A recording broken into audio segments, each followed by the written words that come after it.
Today, I want to talk about a project that I finished a good while back, namely this small parts index you see behind me. About 4 years ago, before we were living in this house and before I was working in this shop, I picked up for a really good deal about 100 of these 11-inch small parts organizers. So ever since that time, I've been thinking about what kind of rack I could make to hold these small bins. The method that I came up with to build this rack was probably not the cheapest. I could have made it out of wood and saved some money, but I feel like it would have been a lot bulkier.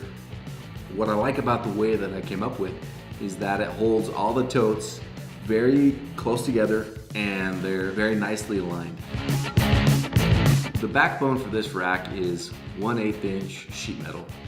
Everything gets welded to that. I started out by laying out where the individual arms or studs that we're going to actually be supporting the weight of each tote. Laying them out on the sheet metal, and I knew that the spacing had to be just perfect. The first pieces that I welded on were the 4 corners. Once I had those exactly where I wanted them, then I could use a straight edge clamped between those reference points to make sure that all the pieces that would be welded between them would be perfectly in line. It was a tedious process and took a couple of weeks for me to finish just doing it in my spare time. Since I knew that the weight of each tote would always be pulling down on each support, I didn't feel that it was necessary to weld all the way around. I only welded the sides and the tops. I knew that the sheet metal was going to warp a little bit, but I really underestimated how much it was going to warp. I screwed it down to some 3/4 inch OSB, thinking that it would be rigid enough and strong enough to cancel out that bowing, but it really was not even close enough at all. The solution that I came up for the bowing was to weld on some 1-inch tubing on the back and then to put a border around the whole frame with some 1.5 inch square tubing, which made it look way better in the end.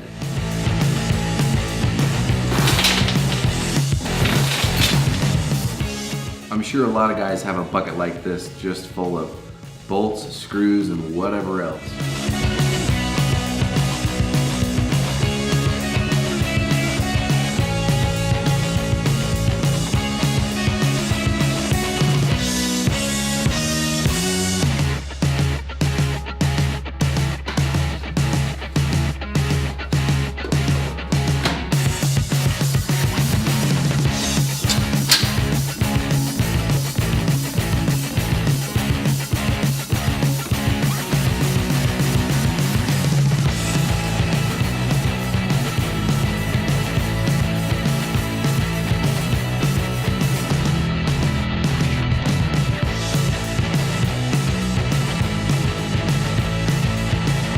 It's always been so painful to me when you go to the hardware store and you know you only need 4 or 5 screws of a particular size. You're gonna buy a little bag with 4 or 5 screws in it, and if you just pay double, you could get 50.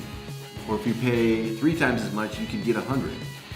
And so that's something that's just really itched at me. So now that I have this small parts index, whenever I go to the hardware store for a particular screw size, I always just buy a large quantity because I know that per piece I'm really saving money. So after I had it all finished and finally I had it bolted on the wall, I looked at it and realized how much wall space it was taking up. And the first thing that I thought was that I had made it way too big. I do still believe that I made it way too big. If I had to do it all over again, I would have made it smaller.